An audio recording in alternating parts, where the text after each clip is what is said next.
चलो so let start. काहीतरी बंद आहे रे.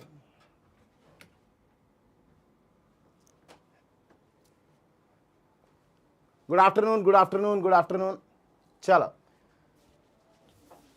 वेळ आहे का? यस, स्टार्ट झालंय. समर्थ, शुभांगी, मेहबूब, गुडिया, आशू, सगळ्यांना गुड आफ्टरनून. सॉरी थोडं लेट झालं. चला सो लेट्स स्टार्ट. आज आपण बाकी काही गोष्टी करण्यापेक्षा डायरेक्टली क्वेश्चनला सुरुवात करूया. मित्रांनो, आज काय करायचं आपल्याला? We have to practice the questions of error detection. मग एरर डिटेक्शनचे 25-30 क्वेश्चन्स आहे, यांना आपण डिस्कस करूया. हे असे क्वेश्चन्स आहे की सगळे मागच्या आणि म्हणजे 2022, 23, 24 असे सगळेच्या सगळे जे मेमरी बेसवाले क्वेश्चन्स आहे ते सगळेच्या सगळे आपण आज डिस्कस करणार आहोत. प्रीतेश, प्रिया, पूनम, कल्पना, प्रतीशा, शुभांगी, नील, कुमुदिनी, सगळ्यांना गुड आफ्टरनून. चलो लेट स्टार्ट. सगळ्यात पहिल्यांदा जर मी म्हटलं, समजा क्वेश्चन्स काय काय, एक सिंपल टाईपचा क्वेश्चन आपण घेतलेला आहे. लाईक ABCDE फॉर्मॅटमध्ये 5 एक सेंटेन्स दिलेलं आहे, ज्याला 5 पार्टमध्ये डिवाइड करण्यात आलेलं आहे. टाईपच्या पार्टमध्ये नेमका कोण ज्याच्यामध्ये एरर आहे हे आपल्याला शोधायचं आहे का. आज एररचे असे क्वेश्चन बघून घेऊ जे क्वेश्चन बघितल्यावर आपल्याला एररमध्ये काही टेरर वाटणार नाही, त्याची काही भीती वाटणार नाही. ठीक आहे, चलो. सो सगळ्यात पहिल्यांदा बघा क्वेश्चन आहे. मग या जेवढे पण 25-30 क्वेश्चन सांगेल मी, त्या सगळ्यांमध्ये तेवढ्या कन्सेप्ट आपल्या क्लिअर होतील. जर ह्याच पद्धतीने आपण बघितलं, अजून क्वेश्चन्स बघत गेलो तर बऱ्यापैकी सगळ्या कन्सेप्ट टोटल 100 क्वेश्चन जर असे आपण बघितले तर त्यातून आपल्याला बऱ्यापैकी सगळंच्या सगळं क्लिअर होत जाईल. ठीक आहे. विक्रम जी का कहना है, आर यू ब्रदर ऑफ ज्ञान वराडे? यस, वराडे सरांचा भाऊ आहे. ठीक आहे, बरं ठीक आहे. ॲक्च्युली आम्ही मित्र आहेत आणि मग नंतर भाऊ. भाऊ म्हणजे भाऊकी म्हणतो ना आपण, ते वालं जे आपली कधीच नसते ती भाऊकी. सो जोक्स अपार्ट, चलो गुड आफ्टरनून. सर मागे ॲड्रेसचे क्वेश्चन्स एररमध्येच येतात का? हां, ते ॲड्रेसवाले रिझनिंगवाला जो असतो तो ॲड्रेसवाला पार्ट तो पण येतो. एरर तो वेगळ्या टाईपमध्ये येतो. आपल्या इंग्लिशवाल्या 15 क्वेश्चनमध्ये तो कन्सिडर केला जात नाही. ठीक आहे, नेक्स्ट. ठीक आहे, चलो okay, done. So let start, करूया सुरुवात. आता पहिला क्वेश्चन काय आहे? It is widely believe that the village which is situated on the eastern coast of India will be wiped out within a decade. Believe म्हटलेलं आहे, इट इज वाइडली बिलीव. आता बघा, ॲम इज आर सोबत काय काय येऊ शकतं, chances काय काय बनतात. ॲम इज आर सोबत पहिला जो पार्ट बनू शकतो, ॲम इज आर यांच्या सोबत 2 गोष्टी येऊ शकतात. एक येतं बिलिव्हिंग, पण यासोबत वापरलं जात नाही. एक तर ING वाला फॉर्म येईल किंवा व्हर्बचं तिसरं फॉर्म येईल. म्हणजेच मला काय कळलं, हे जे दिलेलं बिलीव्ह वाला फॉर्म आहे, at least this is wrong, this is wrong. मग जो दिलेला पार्ट आहे तो रॉंग आहे. मग करेक्ट ऑप्शन कोणता पाहिजे होता? बिलीव्ड पाहिजे होता. काय पाहिजे होता? बिलीव्ड पाहिजे होता. Believed, believed, believed. ओकेच का? पहिल्या पार्ट मध्ये आपण बघितलं की ॲमेझॉन सोबत वरचा तिसरा फॉर्म पाहिजे आणि म्हणून या ठिकाणी बिलीव्हच्या ऐवजी पाहिजे होतं बिलीव्ड. हा, व्हेरी गुड, एकदम करेक्ट आहे. पॅसिव्ह आहे त्यामुळं बिलीव्ड. यस्टरडे म्हटलेलं आहे, आय मेट म्हटलेलं आहे. And old friend when I am going to the market. Yesterday I met an old friend when I am going to the market. आता इथे एक कन्सेप्ट आहे, लाईक व्हॉट. इथं आलेलं आहे यस्टरडे. नेहमी लक्षात ठेवा, यस्टरडे त्यानंतर बिफोर, ॲगो, लास्ट ह्यासारखे शब्द जेव्हा येतात तेव्हा तेव्हा त्या त्या वाक्यांमध्ये कंपल्सरी आपल्याला काय वापरावं लागतं? सिंपल पास्ट टेन्स वापरायला लागतं. काय वापरायला लागतं? Simple past. मग जेव्हा असा सिंपल पास्ट असतो तेव्हा मेट. इथं पण पास्ट टेन्स यायला पाहिजे होता, इथं वापरलं ॲम गोईंग. ॲमच्या ऐवजी पाहिजे होतं वॉज गोईंग. ॲमच्या ऐवजी पाहिजे होतं वॉज गोईंग. म्हणजे काय? बरं सर, इथं गॉन येणार नाही का? गॉन येणार नाही का? पहिले 5 क्वेश्चन मी एकदा सांगतो आणि मग नंतर पुढचे आपल्याला करायचे. ठीक आहे. So yesterday I met an old friend when I am going to the market. मग ह्या वाक्यामध्ये गॉन नाही चालणार का? गो पहिला फॉर्म, वेंट दुसरा फॉर्म आणि तिसरा फॉर्म जो असतो दॅट इज द गॉन. आणि इथे जर मी म्हटलं व्हेन आणि while, always keep in mind, जेव्हा जेव्हा when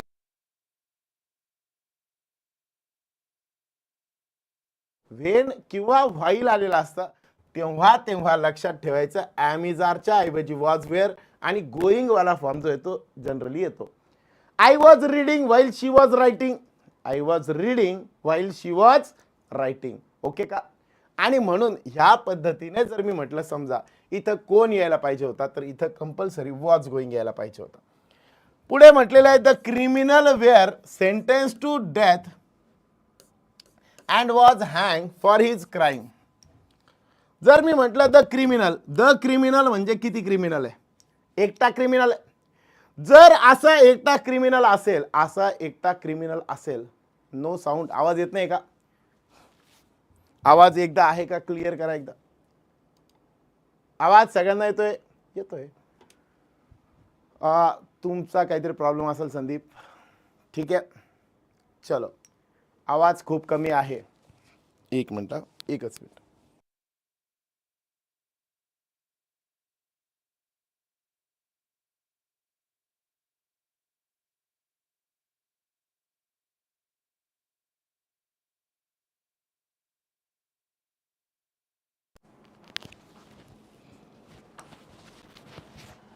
mic. Hello hello hello, आता एकदा चेक करा.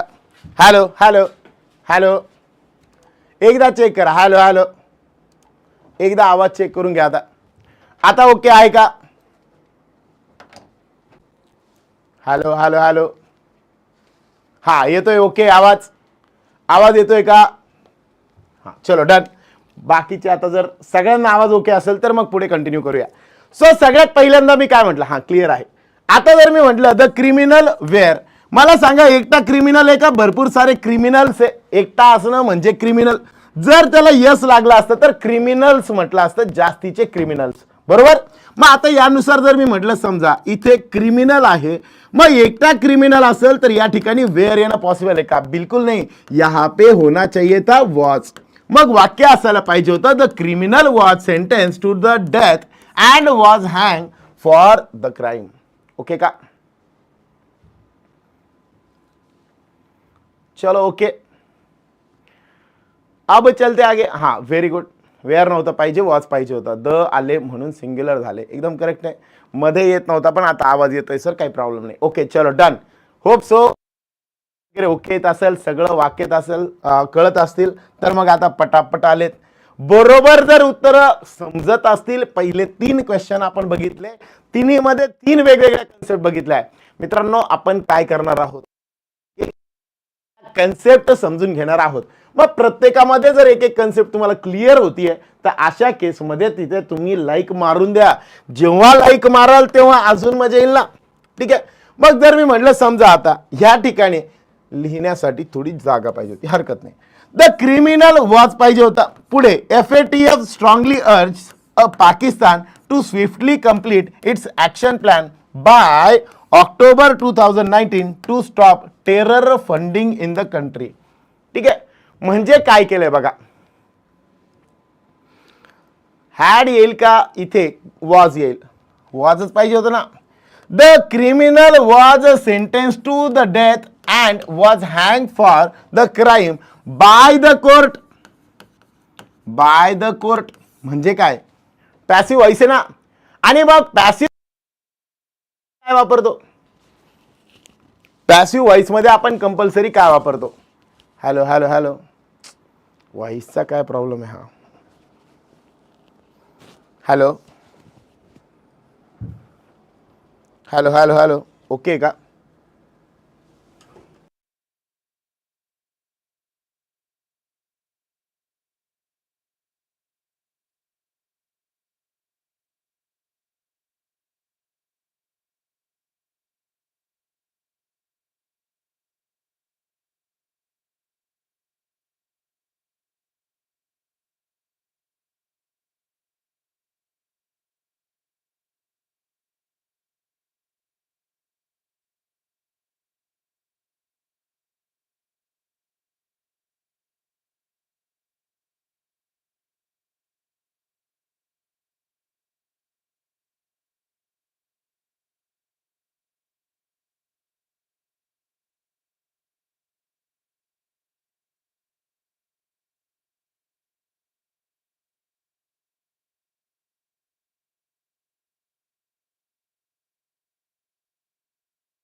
खाली ठेवला तो. हे इथं लावलं. आता येतं असं बघा. हॅलो हॅलो हॅलो हॅलो, आवाजच येत नाहीये सर. ठीक आहे. आता येतं. हॅलो. हा ओके ओके चलो डन. आता बघा. हॅलो क्लिअर का? आता आता येतोय, आता येतोय, आता येतोय. आता आवाज येत असेल, आता आवाजाचं टेन्शन घेऊ नका. आता तू इथंच बस, कुठंच जाऊ नका. आता आवाज एकदम क्लिअर आहे का? एकदा सांगा, कन्फर्म करा आणि मग आपण स्टार्ट करूया. रेडी सब लोग? Ready ready ready ready. चलो लेट स्टार्ट. सो सगळ्यात पहिल्यांदा आपण बघितलं की द क्रिमिनल वॉज असायला पाहिजे होतं. दुसरं वाक्य आपण बघितलं, FATF strongly urge Pakistan to swiftly complete its action plan by October 2019 to stop terror funding in the country. मग या वाक्यामध्ये असं वाटलं पहिले की एरर नाहीये, पण नंतर लक्षात येतं टू सोबत वरचा जो फॉर्म असतो तो पहिले आला पाहिजे. To write smartly, to write smartly, to smartly write असं आपल्याला म्हणता येणार नाही, आणि म्हणून मग इथं टू स्विफ्टली कंप्लीट असं असायला पाहिजे होतं. याच्या ऐवजी to complete its action plan comma swiftly असं असायला पाहिजे होतं. ओके का? अरे ओके का? चलो next. Elon Musk is determine अमीदार के साथ में वर्ब का तीसरा फॉर्म पैसिव अगर है तो आ सकता है to be success in whatever field he chooses. आता इथं म्हटलेलं आहे काय यायला पाहिजे होतं? टू बी सक्सेस पाहिजे होतं का to be successful? To be successful. मग ह्या वाक्यासोबत टू बी सक्सेसफुल असायला पाहिजे होतं, नॉट सक्सेस. सक्सेसफुल असायला पाहिजे होतं. ओके का? एवढं क्लिअर आहे का? एवढं क्लिअर आहे का? हे होते 5 क्वेश्चन जे आतापर्यंत आपण बघितले. आता यांचे आन्सर्स इथे देण्यात आलेले. आता आपण पुढचे क्वेश्चन ट्राय करू. सो 7 ते 10 एवढे 5 क्वेश्चन ट्राय करायचे आणि आपल्याला 5 क्वेश्चन सॉल्व करण्यासाठी आहेत 2.5 मिनिटे. 2.5 मिनिटं.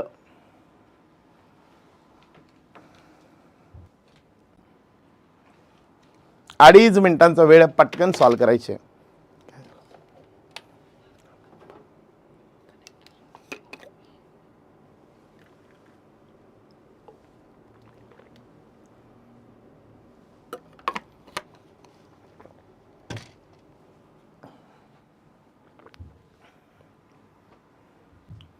आंसर करो भाई, जल्दी जल्दी पटापट आंसर करा.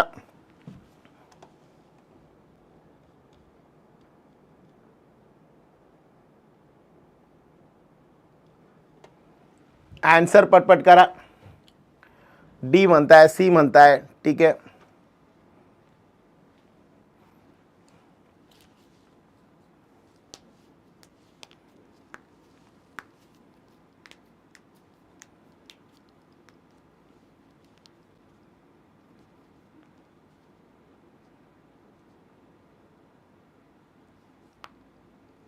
ठीक आहे, चलो लेट स्टार्ट. करायची सुरुवात. हा ठीक आहे. सगळ्यात पहिल्यांदा सबसे पहली बात, एकदम शांततेत क्वेश्चन बघू आणि ईच अँड एव्हरी क्वेश्चनची पूर्ण कन्सेप्ट समजून घेऊ. ठीक आहे. पहिला, no sooner did the dog see the lion when it jumped. या वाक्यामध्ये काय आलेलं आहे? दिलेल्या वाक्यामध्ये आलेले आहे नो सुनर. काय आलेले आहे? No sooner. मग असे 3 वेगवेगळे शब्द मी काय करतो, इकडे लिहिण्यासाठी जागा घेतो आणि आपलं हे जे आहे PPT वरती ओपन करतो. सो दॅट काय होईल, आपल्याला लिहिण्यासाठी बऱ्यापैकी जागा भेटेल आणि जे लिहिलेलं आहे ते मी शेअर करून देईल. ठीक आहे. मग यातला पहिला क्वेश्चन आपण, दुसरा क्वेश्चन इकडे, तिसरा क्वेश्चन. ठीक आहे. इथे आपण बघत होतो आणि याला मी पुन्हा एकदा ओपन करतो.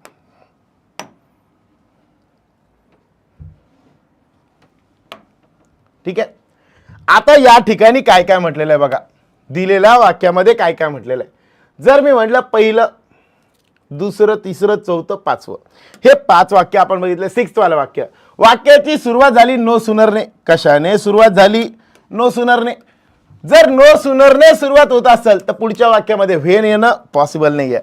मग याच्यासाठी जर मी म्हटलं, समजा 6th क्वेश्चन मध्ये काय काय आहे, एक गोष्ट आहे बघा, concept as soon as, no sooner than आणि हार्डली व्हेन. अशा पेअर बनतात. म्हणजे काय, ॲज सून ॲज याच्या सोबत येतो कॉमा. ॲज सून ॲजची कंपल्सरी पेअर असते कॉमा. ठीक आहे. आणि जर मी म्हटलं नो सुनर असेल तर त्याची पेअर असते दॅन. हार्डली असेल तर वेन. जसं की मी वाक्य म्हटलं समजा, ॲज सून ॲज वाक्याचा आणि माझा काही एक संबंध नाही. As soon as I propose the girl, as soon as I propose the girl comma she slapped me. बरोबर, हे बनलं ॲज सून ॲज वालं वाक्य. ठीक आहे. याच्यात सोबत मी काय केलं, याला मी रिप्लेस केलं नो सुनरने. मग काय बनणार वाक्य, ॲज सून ॲजच्या ऐवजी बनणार no sooner. No sooner I proposed. आता मला म्हणायचंय प्रपोज्ड, मग ह्याला नो सुनरला सपोर्टला कोणीतरी हेल्पिंग वर्ब लागतो. मग इथं घेतला हेल्पिंग वर्ब कोण, डीड. कोण घेतला, डीड. सर डीडच काऊन घेतलं, कारण प्रपोज्ड या शब्दामध्ये ईडी वाला फॉर्म आलेला होता, तो या ठिकाणी घेऊन टाकला. No sooner did I. आता मी ऑलरेडी ईडी वाला फॉर्म घेऊन टाकला, म्हणजे इथं उरला कोण, propose. Did I propose the girl, आणि कॉमाच्या ऐवजी येणार दॅन, कारण नो सुनरचा जोडीदार जो असतो, पेअर जी असते ती कोण असते, दॅन. आणि म्हणून गर्ल दॅन शी स्लॅप्ड मी. हेच मी हार्डली सोबत लिहिलं. वाक्य काय बनलं बघून घ्या. सेम असंच वाक्य मी हार्डली सोबत लिहिलं तर काय बनतं, हार्डली हॅड आय. हॅड सोबत वरचं तिसरं फॉर्म येतं, म्हणून हे बनल proposed. Hardly had I propose the girl when, दॅनच्या ऐवजी इथं कोण येणार, वेन शी स्लॅप मी. मग यावरनं मला कळतं हार्डली सोबत व्हेन पाहिजे, नो सुनर सोबत दॅन पाहिजे, ॲज सून ॲज सोबत कॉमा पाहिजे. जर मी हार्डलीला रिप्लेस केलं तर त्याचे शब्द बनतात बेअरली, रेअरली. हे सगळे शब्द कुणाचे बनतात, हार्डलीचेच शब्द आहे. जर या सगळ्यांसोबत मी जर म्हटलं समजा, सगळ्यांसोबत सेम शब्द व्हेन वाला शब्द जो आहे तो कनेक्ट होईल. आता आपण दिलेलं वाक्य बघू काय म्हणतंय. दिलेलं वाक्य काय म्हणतंय, नो सुनर म्हटलं आणि इथं वापरलं व्हेन. व्हेनच्या ऐवजी इथं कोण पाहिजे होता, दॅन पाहिजे होता. कोण पाहिजे होता, दॅन पाहिजे होता. कोण पाहिजे होता, दॅन. पहिली कन्सेप्ट कळली का. 6th नंबरचं सगळ्यांचं बरोबर आलं का. एक एक क्वेश्चन मी म्हणतो, कमी क्वेश्चन बघू पण त्याच्या कन्सेप्ट डिटेलमध्ये बघू, सगळं समजून घेऊ, चालेल. पण आता इथं जर मी म्हटलं नो सुनरच्या वाक्यात डी मध्ये एरर होतं, तिथे व्हेनच्या ऐवजी पाहिजे होतं कोण, दॅन. कोण पाहिजे होतं, दॅन. ओके का. हा, बऱ्याच जणांचं बरोबर आलंय. ओके, याच वेळेने जाऊ आपण, चालेल. सर तुमचा आवाज लईच भारी आहे. बरं, मॅथमॅटिकल व्ह्यू, थँक्यू. चलो नेक्स्ट बघा. आता नेक्स्ट बघा. सर चुकलं चुकू द्या, काहीच हरकत नाही. चुकलं तर चुकलं, जे लाईफ टाइम मरूस तर विसरणार नाही तुम्हाला. भलेही आपल्या कमी लक्षात राहतील, पण पण पण जे चुकलेलं आहे ते मात्र परमनंट मरूस तर लक्षात राहतं. ठीक आहे. चलो, students as well as the teacher, students as well as the teacher were present for the show. ठीक आहे. 5 पार्ट दिलेले आहे. काय म्हटलेलं आहे, students as well as the teacher were present. मग काय यायला पाहिजे आन्सर. मग काही जणांचं आन्सर होतं ए मध्ये आन्सर आहे, काही जणांचं आन्सर आहे सी. ठीक आहे. आता बघा, नीट समजून घ्या, नीट समजून घ्या. एकदम सोप्या वेने सांगतो बघा, एकदम सोप्या आणि साध्या वे मध्ये सांगतो. काय म्हणतंय बघा, ज्या वेळेस मी ॲज वेल ॲज म्हणतो, 2 गोष्टी असतील, 2 सब्जेक्ट असतील, यांना कनेक्ट करणारा ॲज वेल ॲज येऊ शकतो. अलॉंग विथच पाहिजे असं काही कंपल्सरी नाही. ठीक आहे. आता पुढे गेलो मी, आता मी काय म्हणलो, याची एक कन्सेप्ट आहे. काय नेमकी कन्सेप्ट आहे ती आता समजून घेऊ. 7th वाला क्वेश्चन काय म्हणतोय, याच्यामध्ये आलेला आहे ॲज वेल ॲज. कोण आलेला आहे, as well as. Always keep in mind, जेव्हा ॲज वेल ॲज वाक्यामध्ये आलेलो असतो, जेव्हा ॲज वेल ॲज वाक्यामध्ये आलेला असतो, तेव्हा फर्स्ट हा सेकंडरी बनतो, सेकंडरी सब्जेक्ट बनतो. आणि ॲज वेल ॲजच्या नंतर जो कोणी असेल तो प्रायमरी सब्जेक्ट बनतो. मग यानुसार जर मी म्हटलं समजा द स्टुडंट्स,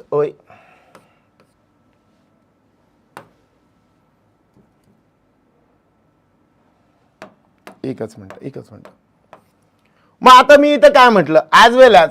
मग ॲज वेल या ॲज याचा अर्थ जो होतो तो काय होतो, हा बनतो प्रायमरी म्हणजे मेन, आणि हा बनतो सेकंडरी म्हणजे सेकंडरी. म्हणजे हा जो आहे हा कन्सिडर नाही केला जाणार, मॅक्झिमम कन्सिडर केला जाणार मेन म्हणून कोणता, पहिला. मग पहिला सब्जेक्ट जो असेल तो कन्सिडर होईल, सेकंड वाला नाही. हा, याची कन्फ्युजन पण मी दूर करतो. टीचर कधी आला असतं बघा. आता इथं मी म्हणलं हा पहिला सब्जेक्ट आहे स्टुडंट्स, सॉरी, हा पहिला सब्जेक्ट आहे आपला स्टुडंट्स, पण as well as the teacher म्हणजे आपला मेन सब्जेक्ट स्टुडंट्स होता, त्यांच्या सोबत अजून कोण आलं, द टीचर आले.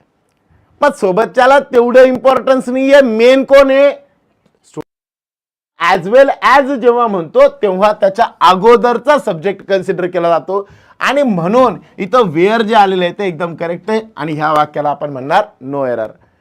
पण जर मी म्हटलं समजा ॲज वेल ॲजच्या ऐवजी इथं वापरला असतं अलॉंग विथ, काय वापरला असता, अलॉंग विथ, काय वापरलं असतं, अलॉंग विथ. मी म्हटलं सेम वाक्य, students along with the teacher. आता बघा बरं का, नीट बघा, नीट समजून घ्या. इथं काय म्हटलेलं आहे, students along with the teacher, along with the teacher. आता काय बनला असता, स्टुडंट्स आले अलॉंग विथ कोण, द टीचर. मग आपला मेन सब्जेक्ट बनला असता कोण, द टीचर. आणि मग अशा केसमध्ये आपण वापरला असतं वॉच. माझं पहिले करेक्ट होतं, सगळ्यांचे बघितले मग रॉंग केलं, असं करायचं नाही ना मग. ठीक आहे, चलो. सो सगळ्यात पहिले जर मी म्हटलं अलॉंग विथ मध्ये असेल तर second subject, not only but also असेल तरी पण सेकंडरी सब्जेक्ट, अँड असेल तर दोन प्लुरल बनतात, ॲज वेल ॲज असेल तर पहिला जो आलेला आहे तो प्रायमरी सब्जेक्ट कन्सिडर करायचा, नायदर नॉर मध्ये किंवा आयदर ऑर असेल तर नंतर आलेल्या सब्जेक्टला प्रायमरी कन्सिडर करायचं. एवढं क्लिअर का, एवढं क्लिअर का. याचे 7 वेगवेगळे रूल बनतात, सगळे बायपास केले मी.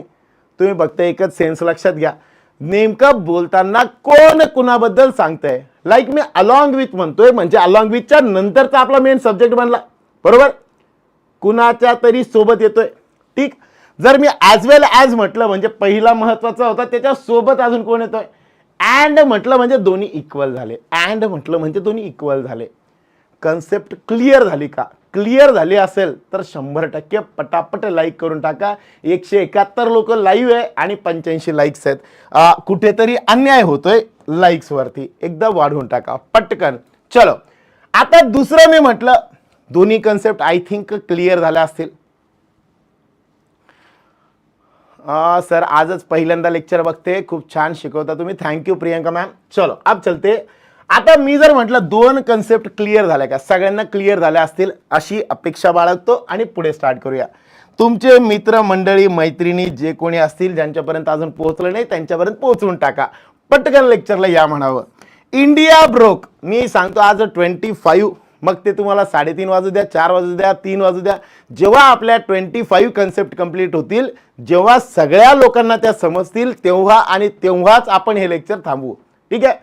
25च्या 25 कन्सेप्ट एक पण जर समजलं नाही पुन्हा विचारा, मी पुन्हा सांगल. ठीक आहे.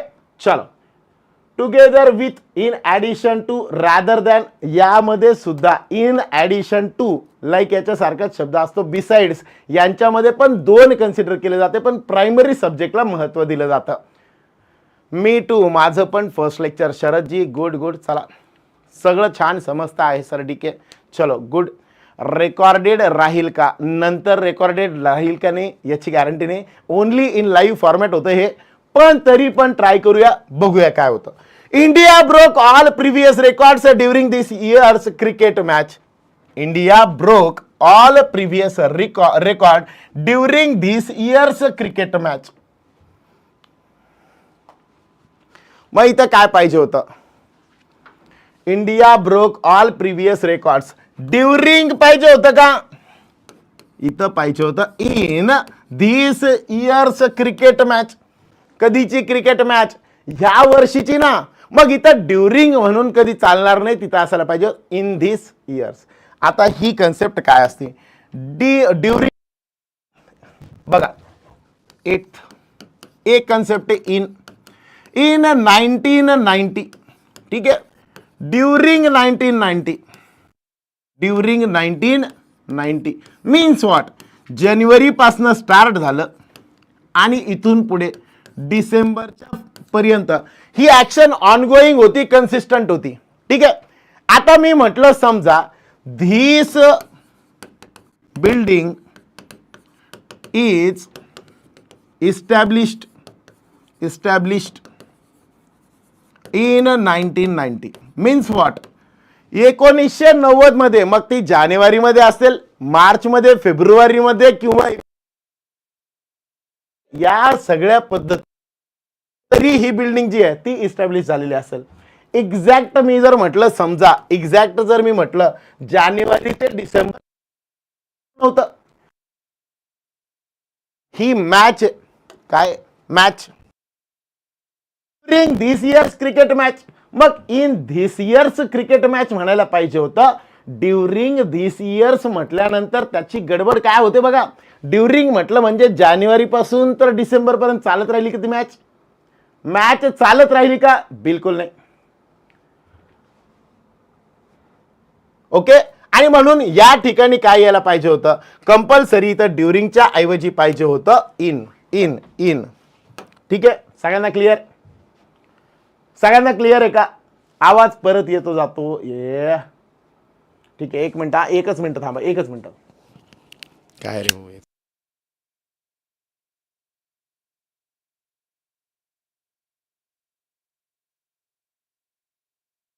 रोज कुठे राहतात ते, इथंच राहतो ना. अलीकडे ठेव वाटलं रेंज नसेल पकडत.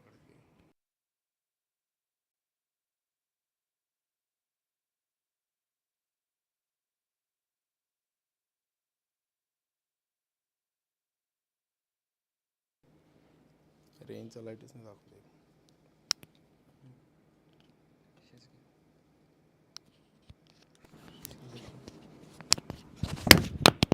आला.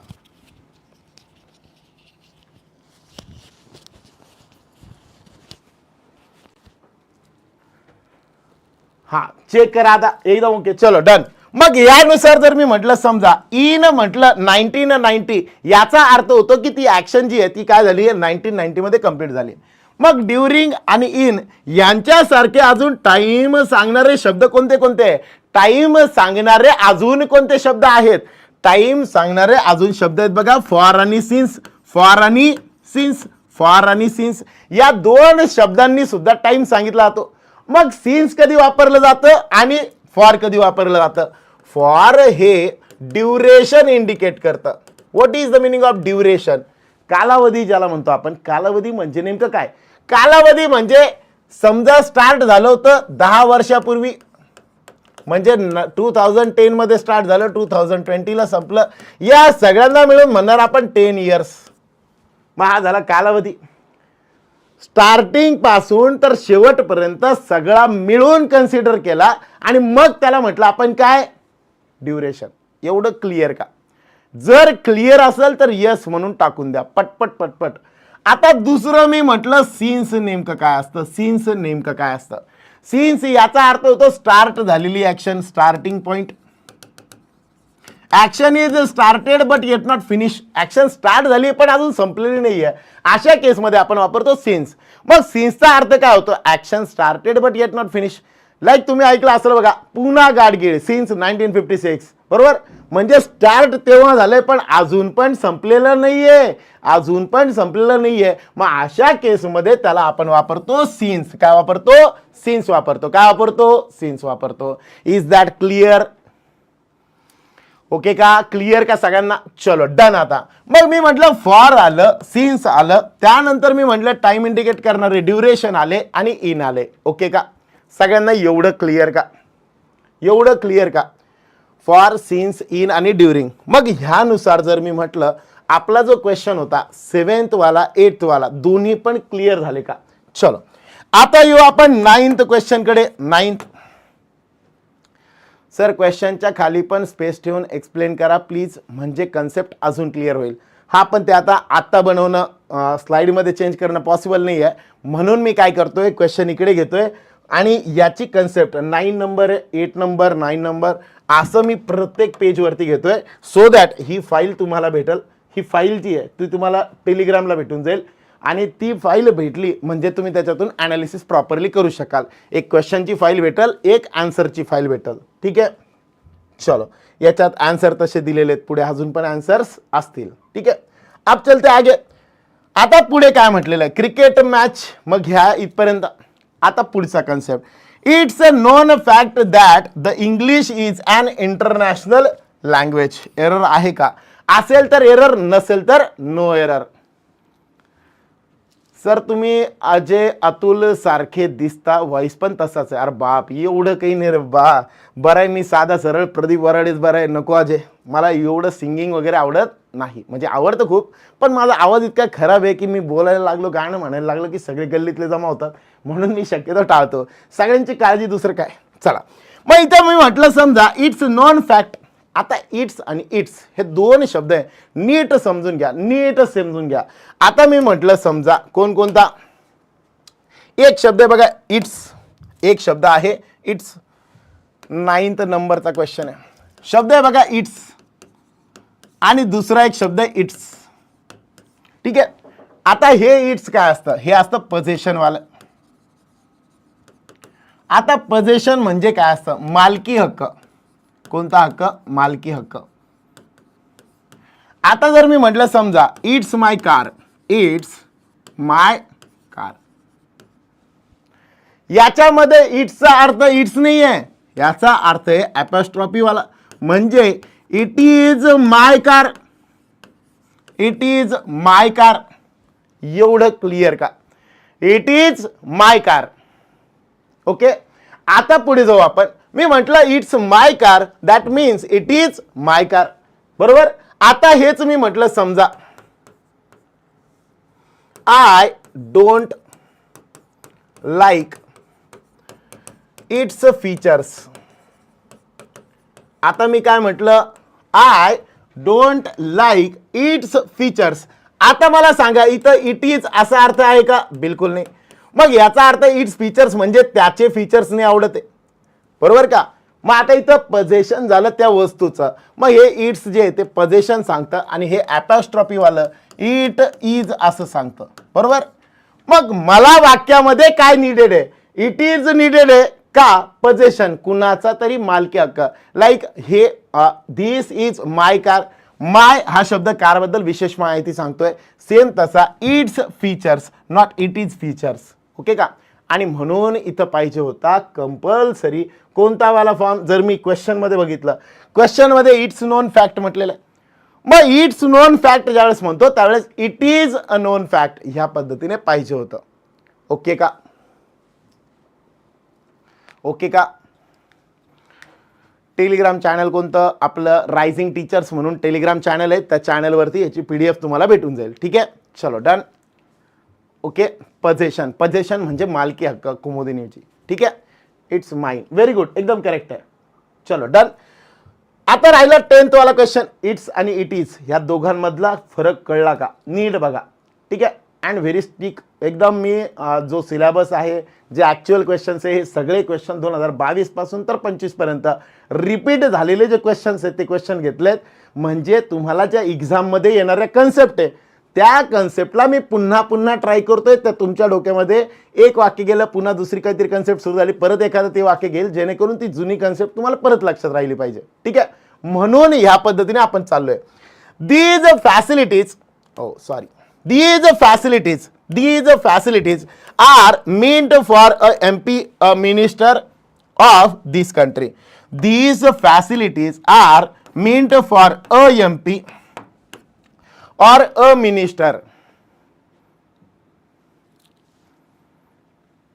हो, बँकिंग लेवलचे येतात बऱ्यापैकी. These facilities are meant for a MP आणि or a minister. मग एरर कशामध्ये काही वाटतंय का? मग करे पहिले क्लिअर करून देतो. एरर आहे सी मध्ये. काय म्हटलेलं आहे इथं? अ MP म्हटलेलं आहे. मग अ MP कधीही नसतं, तिथं असतं ॲन MP. काय असतं? N M P. पण सर तर हे तर AEIOU ने शुरू नहीं झालं ना. ये तो AEIOU से अगर स्टार्ट होता है तो वहीं पे हम एन यूज करते. एन कधी वापरतो जर जर वाक्याच्या सुरुवातीला AEIOU असेल. पण इथं गडबड काय आहे, एन का वापरावं लागेल, ए का नाही वापरणार, याचं कारण आता समजून घेऊ आपण. म्हणून इकडे मी स्पेशल याची कन्सेप्ट लिहितो. बाळांनो मी पूर्ण कन्सेप्ट ए कधी एन कधी या सगळ्यांबद्दल डिटेल माहिती सांगतो. नीट लक्षात ठेवा. कंपल्सरी ए एन द वरती कंपल्सरी एक क्वेश्चन 100% भेटणार म्हणजे भेटणार. ये अगर समझ डाला तो लाईफ जिंगाला आला. आणि म्हणून कंपल्सरी या पद्धतीने जाऊ आपण. रेडी सब लोग? अरे रेडी का? हां. आता कुणीही कुठे बाहेर जायचं नाही. दुसरा काहीच क्वेश्चन विचारू नका. फक्त नीट कन्सेप्ट समजून घ्या. मी गॅरंटी देतो ज्या लोकांना आर्टिकल सगळं माहिती असेल त्या लोकांना सुद्धा हे 100% नवीन वाटेल. Big fan of your teaching Dhanu. Thank you Dhanu. चलो बघा आता काय होतं बघा. ए आणि एन या दोघांना आपण म्हणतो इनडेफिनाइट. इनडेफिनाइट हा द वाला फॉर्म आहे, याला आपण म्हणतो डेफिनाइट. याला आपण म्हणतो डेफिनाइट. म्हणजे हा असणार फिक्स आणि हा असणार व्हॅरी होणारा. व्हेरिएबल याला म्हणू शकतो आपण, चेंज होणारा. ठीक आहे. मग यानुसार जर मी म्हटलं हा फिक्स नाही करत, हा मात्र फिक्स करतो. ठीक आहे. मग ह्या दोघांमध्ये काय फरक असतो, ए कधी आणि एन कधी, याला लक्षात ठेवताना मित्रांनो लक्षात ठेवायचं व्हॉवेल्स. मराठी मधले व्हॉवेल्स लक्षात ठेवा. स्वर ज्याला म्हणतो आपण, मराठीत जे व्हॉवेल्स असतात त्यांना आपण लक्षात ठेवू. मग काय म्हटलं जातं, ज्या वेळेस मी व्हॉवेल्स म्हणतो त्यावेळेस कोण कोण येतात, मराठी व्हॉवेल्स आहे. अ आ इ ई उ ऊ ए ऐ ओ औ अम आहा आणि ॲ आणि अ. ठीक आहे.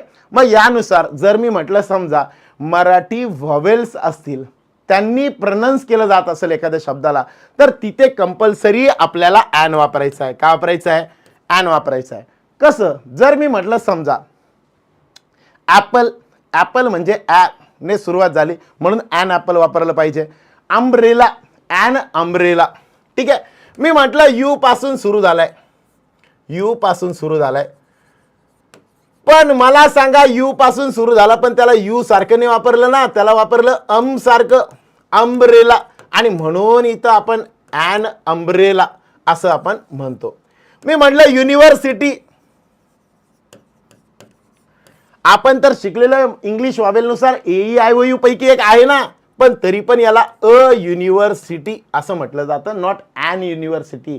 ॲन युनिव्हर्सिटी कधीच येणार नाही, तिथं येणार काय, a university. In the same way मी जर म्हटलं MA, एम, मग चेक करा व्हॉवेल कशातला, मराठी स्वरांनुसार. मराठी स्वर म्हणजे नेमके कोणते असतात, अ आई यु अम आहा, अ आई यु अम आहा, बरोबर. यांच्यापैकी एक किंवा ॲ किंवा अ. ठीक आहे. यावेळी लक्षात ठेवा, इझिली लक्षात राहतील. मग याची सुरुवात झाली कशाने, ए ने. मग ह्या स्वरांपैकी आहे का, आहे ना, म्हणून इथं वापरायचं ॲन. काय वापरायचं? मग सर मिनिस्टर पण तर यम पासून सुरू झालं, पण याचं प्रोनाउन्स करताना आपण काय म्हटलं, मिनिस्टर. मी स्वरांपैकी आहे का, मराठी स्वरांपैकी नाही, म्हणून अ मिनिस्टर. आणि MA असेल, MBA असेल, एमशी रिलेटेड कोणती पण पदवी असेल, मीन्स ज्याला आपण पोस्ट ग्रॅज्युएशन म्हणतो, पोस्ट ग्रॅज्युएशनची सुरुवात एम ने होते आणि म्हणून त्या एमच्या अगोदर कंपल्सरी ॲन लागतं. BA साठी ॲन BA म्हणणार का रे भो, नाही, तिथं काय येणार, अ BA. ओके का? ओके का? एवढं क्लिअर? याच्या सोबत मला एक छोटीशी कन्सेप्ट सांगायची आहे द ची. ती पण कन्सेप्ट खूप अत्यंत महत्त्वाची आहे. ठीक आहे. मी इथे बाजूला लिहून टाकतो, चालेल? माझं अक्षर थोडंसं खराब आहे पण ठीक आहे, ॲडजस्ट करून घ्यायला अशी अपेक्षा आहे. ठीक आहे. मी येतं सो एकदम करेक्ट आहे, अ युनिटी. ठीक आहे. अब चलते आगे. हां, यांचं म्हणणं आहे, काय म्हणणं आहे यांचं, सर क्लिअर दिसत नाही, तुम्ही तुमच्या ब्राईटनेस किंवा तुमच्या मोबाईलमधले जे फीचर्स आहे, क्वालिटी जी आहे ती थोडीशी वाढवा, HD करा, तुम्हाला लक्षात येऊन जाईल, दिसायला लागेल. ओके. आता जे सांगणार नाही तर लई महत्वाचं आहे, very very very important. Always keep in mind, article कशासाठी वापरलं जातं, एखाद्या ऑब्जेक्टला कॉमन नाऊन जे असतं. What is the meaning of common noun? एखाद्या सामान्य व्यक्तीचं नाव, बरोबर. मग ते सामान्य व्यक्ती म्हणजे नेमकं काय, बॉय हे झालं कॉमन नाऊन. ठीक आहे. पर्टिक्युलर पर्सनचं नाव सांगितलं ते आलं प्रॉपर नाउन. आणि एखाद्या वस्तूचं ज्याला आपण काय म्हणतो रॉ मटेरियल सारखे वापरले जातात, ज्यांच्यापासून काहीतरी फिनिश्ड गुड बनवलं जातं लाईक गोल्ड. मग गोल्ड हे झालं मटेरियल नाउन. आणि कलेक्टिव्ह नाउन म्हणजे सगळ्या टाईपचे की जे काही नाउन असतात त्यांना मिळून जे म्हटलं जातं, ज्याला व्हिज्युअलाइज केल्यानंतर like heard of deers, dear जेवढे आहेत त्यांच्या सगळ्यांचा हर्ड म्हणजे कळप ज्याला म्हणतो आपण तो. मग ज्यावेळेस असा कळप म्हटलं की व्हिज्युअलाइज झालं त्यावेळेस त्याला म्हणतो आपण कलेक्टिव्ह नाउन. मग या सगळ्यांपैकी विशेष करून कॉमन नाउनसाठी आर्टिकल वापरतात. कुणासाठी? कॉमनसाठी. मग बॉय म्हटलं बॉय. मग हा boy, I saw a girl किंवा बॉय. मी म्हटलं गर्ल, समजा आय सॉ अ गर्ल, मी मुलगा आहे म्हणून मी बघितली मुलगी. आणि मग अशा केसमध्ये आय सॉ अ गर्ल. आता मला सांगा आय सॉ अ वापरलं नाही तर चालेल का? आय सॉ गर्ल चालेल का? It is wrong. Compulsory common noun आहे हे दाखवण्यासाठी काय करावं लागतं? ए आर्टिकल वापरावं लागतं. ओके का? आता हे जर मी म्हटलं समजा आय सॉ द गर्ल, मग हे वाक्य बरोबर आहे का? आय सॉ द गर्ल बरोबर आहे का? हे वाक्य बरोबर आहे का? आय सॉ द गर्ल हे वाक्य एकदम चुकीचं आहे बाळांनो. द गर्ल कधीच वापरता येणार नाही. But no one no this, कुणालाच माहित नाही. आणि सगळेजण बिनधास्तपणे असं वापरतात, but it is wrong. Actually if I want to say I saw the girl, जेव्हा मी आय सॉ द गर्ल वापरतो तेव्हा या गर्ल बद्दल विशेष माहिती पुढे आली पाहिजे ना. म्हणजे I saw the girl who is very honest, sorry girl कधी ऑनेस्ट नसते, हु इज व्हेरी ब्युटिफुल. ओके का? मग जर मी म्हटलं समजा आय सॉ द गर्ल, ज्या वेळेस मी द गर्ल म्हटलं त्या वेळेस हुने किंवा विचने त्याच्याबद्दल विशेष माहिती पुढे सांगितलेली पाहिजे. अरे यस और नो? सभी को समझ में आ रहा है? डोक्यात जातंय का की डोक्याच्या वरून जातंय? नीट सांगा एकदा. सगळ्यांना कन्सेप्ट कळली का? मला आय सॉ द गर्ल म्हटलेलं असेल तर wrong. I saw the girl who is very beautiful, त्या गर्ल बद्दल विशेष माहिती पुढे आली पाहिजे. मग द ज्या वेळेस वापरलेला असेल त्या वेळेस मला एकटं वापरता येणार नाही, ते स्पेसिफिक असलं पाहिजे. हे सांगणारं पण पुढे काहीतरी आलं पाहिजे. क्लिअर का? आय सॉ द स्कूल म्हणजे कोणती स्कूल मेन्शन केलेलं पाहिजे तिथं. The school which is very big. Okay का? अरे क्लिअर का? और कैसी लगी फिर ये कन्सेप्ट? जर आवडली असेल तर लाईक मारून द्या, ज्यांनी मारलं नसेल. मग जर मी म्हटलं समजा I saw the girl who is very beautiful, आता मला सांगा मी जर म्हटलं आय सॉ द ट्री आणि मी फुल स्टॉप दिला, चालेल का? मी म्हटलं he goes to the school, चालेल का? नाही चालणार. हे मला मेन्शन करावं लागेल. द स्कूल म्हणजे कोणती स्कूल आहे आणि द ट्री म्हणजे कोणतं ट्री आहे, मेन्शन करावं लागेल ना. कळतंय. हा एकदम करेक्ट आहे. ह्या वेने आपण जर लक्षात ठेवलं, ये अगर समज डाला तो लाईफ झिंगाला आला. ओके चलो done. Sandeep ji thank you, nice cheating, मस्त सर एकदम भारी, नाईस टीचिंग. बरं ठीक आहे चला, थँक्यू संदीप जी, अंकिता, दीक्षा, सगळ्यांना थँक्यू. चलो डन. एवढं क्लिअर का सगळ्यांना? आपण एकच क्वेश्चन बघितला. मी नुसतं तेवढं सांगू शकत होतो इथं ॲन पाहिजे, पण आय बिलीव्ह की तुम्हाला हे सगळं शिकता क्वेश्चन सॉल्व करता कन्सेप्ट सुद्धा त्या सगळ्या रिवाईज झाल्या पाहिजे. ओके का? हां व्हेरी गुड, एकदम करेक्ट. चलो डन. हा होता किती नंबरचा क्वेश्चन?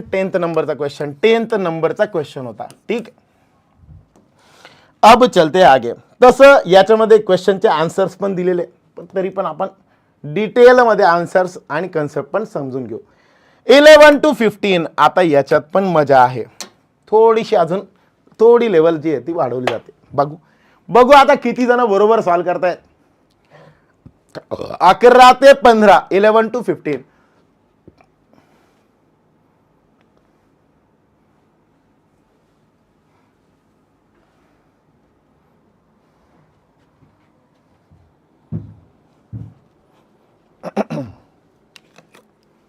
पुन्हा एकदा 2.5 मिनिटं मिळत आहे.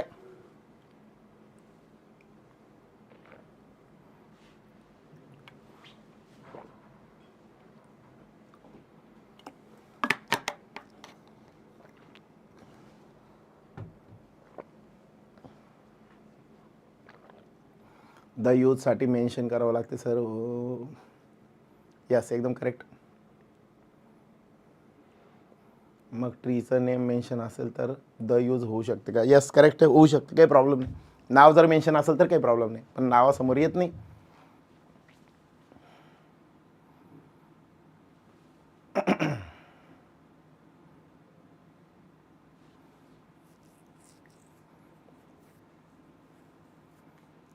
$225 concurrent viewers and likes are only 164.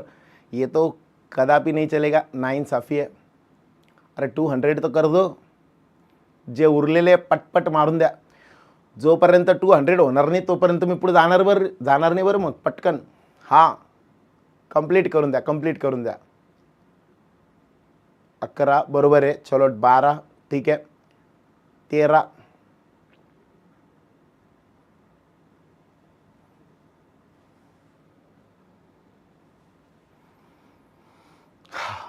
ठीक है. चलो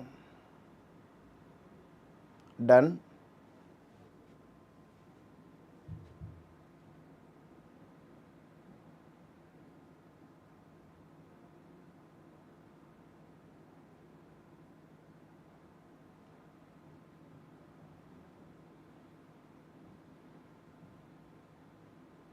लाईक अँड शेअर पण केले सर.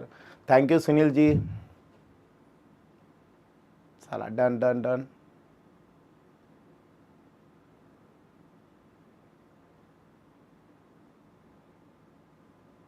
चला ग्रेट ग्रेट ग्रेट. चलो अब आएगा मजा. फक्त 30 सेकंद बाकी. 30 सेकंड्स आर लेफ्ट. 30 सेकंद, फक्त 30 सेकंद. पटपट पटपट ट्राय करा. 13 पर्यंत ऑलमोस्ट सगळेजण आले. 14 15 हा 14चे पण आन्सर यायला सुरुवात झाली. प्रियाजी करेक्ट आहे. चलो 14.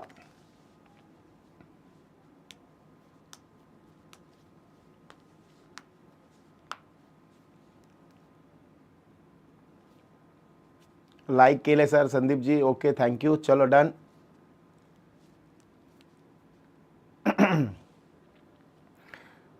क्वेश्चन मध्ये मजा येते ना, एकदम भारी भारी क्वेश्चन आहे, सगळे विचारले गेलेले, त्यामुळे मजा येईल सगळ्यांना.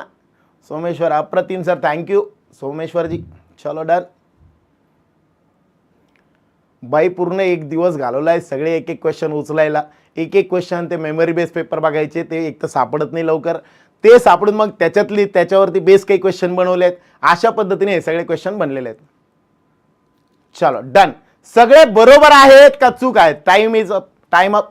चलो लेट्स स्टार्ट. आता आपण जर म्हटलं समजा, ओळखलं का सर? गौरव बोलतोय. चला हो ओळखलं गौरव. चलो डन. पहिलं म्हटलेलं आहे बघा, काय म्हटलेलं आहे? The main advantage of investing such schemes is that. Investing हा शब्द जो येतो त्याच्यासोबत इन हा शब्द लागतो. Investing in such schemes is that. आता स्कीम्स हा आपला सब्जेक्ट नाही आहे, आपला सब्जेक्ट आहे इन इन्व्हेस्टिंग. कोणता सब्जेक्ट आहे? Investing. The main advantage of investing in such schemes is. मग हे इज पहिले तर इन्व्हेस्टिंगच्या आधी ऑफ आलेलं आहे. ऑफच्या आधी अगोदर कोण आलंय? The main idea. मग आपला सब्जेक्ट बनला कोण? Main idea. मग मेन ॲडव्हान्टेज जो आपला सब्जेक्ट बनला त्याच्यासोबत इज येतं का आर येतं हे शोधा. इज येतं का आर येतं? ॲडव्हान्टेज सोबत इज यायला पाहिजे. मग हे बरोबर आहे. प्रॉब्लेम फक्त इथंच आहे. इन्व्हेस्टिंग सोबत कोण पाहिजे होतं? इन पाहिजे होतं. इन्व्हेस्टिंग मध्ये काय पाहिजे होतं? इन्व्हेस्टिंग नंतर काय पाहिजे होतं? इन. आता ही कन्सेप्ट नेमकी काय आहे ते समजून घेऊ आपण. 11th नंबरचा क्वेश्चन आहे. किती नंबरचा? 11th नंबरचा. 11th नंबरचा. आणि कन्सेप्ट काय आहे? प्रेपोजिशन जे असतं, जे पण प्रेपोजिशन असतं त्याच्या अगोदर आलेला जो सब्जेक्ट आहे तो आपल्याला सब्जेक्ट म्हणून कन्सिडर करायचा असतो.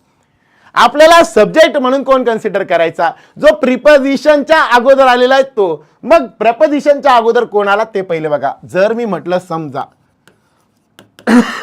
Sachin of the players are the best. आता नॉर्मली एखाद्या पर्सननी पाहिलं तर ते म्हणाल हा असंच असायला पाहिजे, कारण प्लेयर्स आहे आणि प्लेयर्स आले म्हणून इथं आर वापरलं. जास्तीचे प्लेयर्स आहे म्हणून काय केलं? आर वापरलं. हा यस, अशाच जास्तीत जास्त क्वेश्चन्स पाहिजेत. एकदम करेक्ट आहे. आता नीट समजून घ्या. आता कन्सेप्ट आली. पुन्हा एकदा शांत होऊ आणि लक्ष देऊ.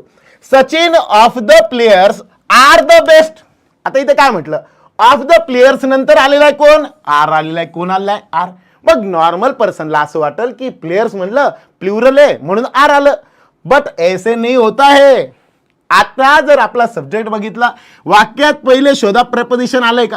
प्रेपोजिशन काय असतं, जागा सांगणारे शब्द of, on, over, in, over या टाईप मधले जे शब्द येतात ते सगळेच्या सगळे. मग इथं जर मी म्हटलं समजा ऑफ आलंय, मग ऑफच्या पहिला जो आलेला आहे तो आपला सब्जेक्ट बनला, म्हणजे सचिन बनला. सचिन हा सिंग्युलर आहे का प्लुरल आहे, सिंग्युलरच, एकटा आहे. आणि म्हणून अशा सोबत जो यायला पाहिजे तो कोण यायला पाहिजे, ॲम इज आर पैकी इथं पाहिजे होता कोण, इज. कोण पाहिजे होता, इज पाहिजे होता. कोण पाहिजे होता, इज पाहिजे होता. कळलं का. अरे यस नो. सेम असंच मी म्हटलं समजा news paper in the countries decide new things. ठीक आहे. आता मला सांगा आपला सब्जेक्ट कोण आहे, न्यूजपेपर आहे. मग इथं कंट्रीज साठी डिसाइड वापरलं जातं, न्यूजपेपर साठी इथं आलं असतं डिसाइड्स. काय आलं असतं, डिसाइड्स. मग इथं करेक्ट ऑप्शन काय राहिलं असतं, newspaper in the countries decides new theme. Okay का. प्रपोजिशनचा जो काही फॉर्म आहे त्याच्यावरती डिपेंड असतं. यांचं म्हणणं आहे आरतीजींचं की प्रपोजिशन नंतर ING फॉर्म पण येते ना कधी कधी. यस येतं, कधी येतं बघा. जर मी म्हटलं, लई भारी क्वेश्चन विचारला आरतीजी, खरंच थँक्यू. एक मस्त कन्सेप्ट याच्यावरती बेस आपली तयार होऊ शकते आरतीजी. चला बघूया. सगळ्यांसाठी सांगतो बघा, एकदम भारी कन्सेप्ट बनते. यांचा प्रश्न होता की टू सोबत कधी कधी ING पण येतं का, म्हणजे प्रेपोजिशनच्या सोबत. तर बघा ॲडिक्शन टू, ॲडिक्टेड टू एक शब्द असतो बघा, ॲडिक्टेड टू किंवा हॅबिच्युएटेड टू. यांच्या सोबत कंपल्सरी टू सोबत वरचा ING वाला फॉर्म येतो. टू सोबत कोणता फॉर्म येतो, ING वाला फॉर्म येतो. याचं कारण हे बघा, he is addicted to smoking. He is addicted to सोबत मी काय वापरलं, स्मोकिंग वापरलं. कळलं का. अरे यस नो. का बरं का बरं का बरं, ज्या वेळेस ॲडिक्टेड म्हणतो त्या वेळेस ही ऑनगोईंग ॲक्शन सांगतो. कारण काय केलं जातं, ॲडिक्शन आहे म्हणजे काय, करंटवाली ॲक्शन आहे ना, प्रेझेंटवाली ॲक्शन आहे ना. आणि म्हणून अशा ठिकाणी काय केलं जातं, कंपल्सरी टूच्या सोबत आपण ING वाला फॉर्म. अजून एक शब्द इथं गडबड होते बघा, like attack. Attack on me. He attacked on me. बरोबर आहे का रॉंग आहे सांगा. बरोबर आहे का रॉंग आहे सांगा. बरोबर आहे. ज्युनियर आणि to, junior to senior to यांच्यासोबत बरोबर, एकदम करेक्ट आहे. प्रेफर टू हा त्यांच्यासोबत पण येतं, करेक्ट आहे. दॅन वापरलं जात नाही, तिथं आपण दॅनच्या ऐवजी टू वापरतो. Prefer to. हा हे सांगा मला, हे सांगा करेक्ट आहे का, कुठे ते. हा ही अटॅक्ड ऑन मी करेक्ट आहे का रॉंग आहे, पटकन सांगा, पटकन सांगा, पटकन सांगा. ठीक आहे. बघा ही अटॅक्ड ऑन मी एकदम रॉंग आहे. का बरं, ही अटॅक्ड मी, डायरेक्ट वाक्य काय बनल, ही अटॅक्ड मी. ही अटॅक मी हे वाक्य बनल ऍक्च्युअल. ओके का. का बरं असं, ऑन कधीही येणार नाही. अटॅक या शब्दासोबत कधीही ऑन वापरलं जाणार नाही. बरं सर असं का नाही वापरणार, याचं कारण नेमकं काय, नीट समजून घ्या. आपण बऱ्याचदा जी ट्रान्सलेटेड इंग्लिश आहे ती ट्रान्सलेटेड इंग्लिश आपण वापरतो. म्हणजे मराठीत काय म्हणतो आपण, माझ्यावर वार झाला, आणि म्हणून म्हणतो ही अटॅक्ड ऑन मी. पण असं इंग्लिशमध्ये नसतं. अटॅकमध्ये ऑलरेडी ऑन आलेलं असतं, आणि म्हणून त्या केसमध्ये अटॅक सोबत परत ऑन किंवा बाकी काही वापरता येत नाही. ओके ओके का, ओके का, ओके का. चलो अब चलते आगे. ही अटॅक्ड ऑन मी नाही येणार, तिथं ऑनच्या ऐवजी काय पाहिजे होतं, ही अटॅक्ड मी. सर ओनली इंग्लिशची बॅच आहे का, आहे. ठीक आहे. त्या बॅचवर तुम्ही त्या आपल्या एक्झाम नीती ॲपवरती जा आणि तिथे बघून घ्या, भेटून जाईल. Continuous action wrong. बरं ओके, एवढं क्लिअर. अजून एक आपण चुकीचं वापरतो. तुम्हाला सांगितलं तर you won't believe. I sit in the chair असतं का I sit on the chair असतं. पटकन सांगा, I sit on the chair का I sit in the chair? आपण सगळ्या दुनियेमधले इंडियन्स जे आहेत आपण बऱ्याचदा म्हणताना म्हणतो I sit on the chair. याचं कारण आहे, आपण मराठीमध्ये म्हटलं खुर्चीवर बसा, पण रियालिटीमध्ये इंग्लिशमध्ये I sit in the chair असतं, not on the chair. And why this is so? Because chair is a box like structure. Chair हे बॉक्स लाईक स्ट्रक्चर असतं, त्याला 2 हँडल्स आहे, बॅक साईडला क्लोजिंग आहे, आणि म्हणून अशा केसमध्ये आपण काय करतो, त्या ठिकाणी कंपल्सरी आपण काय करतो, इन वापरतो. ओके का? चलो गुड गुड. हा मी ते सांगितलं ना, ऑन म्हणताय पण ते ऍक्च्युअल असतं इन. चलो डन. कन्सेप्ट क्लिअर का? दुसरं, the customer has written a letter thanks the manager for his a timely help. मग काय म्हटलेलं इथं बघा, अ लेटर म्हटलेलं आहे. मग हे थँक्स नव्हतं पाहिजे, इथं पाहिजे होतं कोण, थँकिंग द मॅनेजर. मग आता मला काय बनवायचं होतं, जे पण व्हर्बल फॉर्म आहे त्याला नाऊन बनवायचं होतं ना. आय लाईक स्विमिंग, बरोबर. स्विम हा तसा बघितला तर व्हर्बल फॉर्म आहे, पण मला जे पाहिजे होता तो नाऊन सारखा पाहिजे होता ना. Swimming is the best exercise. इथं पण तो स्विमिंग नाऊनचं काम करतो, याला म्हणतात जरंड फॉर्म. हे कसे येतात, काय बनतात? सर हे काय चाललंय असं कुणाला वाटत असेल तर थोडं थांबा, शांततेत सांगतो. 2 प्रकारचे व्हर्ब असतात. नीट समजून घ्या बरं का. जे गायब झाले पटपट या, पटपट समजून घ्या. कन्सेप्ट लई महत्वाची. आता मी सांगणार आहे इन्फिनिटिव्ज म्हणजे एक व्हर्ब येतात, फायनाइट व्हर्ब आणि नॉन फायनाइट व्हर्ब. कोणते व्हर्ब? फायनाइट व्हर्ब आणि नॉन फायनाइट व्हर्ब. एकदम शॉर्ट मध्ये मी सगळंच्या सगळं पूर्ण चॅप्टर आहे बरं का, पूर्ण चॅप्टरला मी शॉर्ट मध्ये कव्हर करतो. ठीक आहे. टू थँक द मॅनेजर असं येऊ शकतं का सर? येऊ शकतं ना, तेच मी बोलणार आहे आता. ते पण येऊ शकतं आणि आयएनजी वाला फॉर्म पण येऊ शकतं. का बरं असं होतं नीट समजून घ्या. आता मी म्हटलं समजा फायनाइट वर्ब काय आणि नॉन फायनाइट वर्ब काय. लेट्स इमॅजिन खुर्चीत बसा असं म्हणावं लागेल सर आता, बरोबर आहे. वर्ड ऑफ प्रज्वल म्हणू शकता तसं पण. ठीक आहे. बघा फायनाइट आणि नॉन फायनाइट काय असतं नीट समजून घ्या बरं का, एकदम महत्वाचं आहे. वर्ब नावाचं एक फॅमिली होती, एक स्टोरी आहे वर्बची, नीट समजून घ्या. वर्ब नावाची एक फॅमिली होती, त्या फॅमिलीमध्ये 2 भाऊ, एक होता फायनाइट आणि एक होता नॉन फायनाइट. एक होता फायनाइट आणि दुसरा होता नॉन फायनाइट. फायनाइट म्हणजे काय असणार, फायनाइट म्हणजे काय असणार, हा जर मी म्हटलं समजा याचा अर्थ असतो फायनाइट, लिमिटेड असणार. ठीक आहे. आणि हा जो होता हा म्हणजे नॉन फायनाइट म्हणजे नॉन लिमिटेड, अनलिमिटेड. आता नीट समजून घ्या. आता मी काय म्हटलं, जेव्हा जेव्हा नॉन फायनाइट येतं, जेव्हा फायनाइट होतं तेव्हा लिमिटेड मिनिंग आहे. इथे मात्र लिमिटेड मिनिंग नाहीये. आता नीट समजून घ्या. मग घरामध्ये असतं बघा, एक समजूतदार असतो, एक तेवढा समजूतदार नसतो. मग लेट्स इमॅजिन फायनाइट हा छोटा भाऊ आहे, नॉन फायनाइट हा रिस्पॉन्सिबल भाऊ आहे. जगात जर सगळ्यात जड काही गोष्ट असेल तर ती म्हणजे जबाबदारी. नीट समजून घ्या.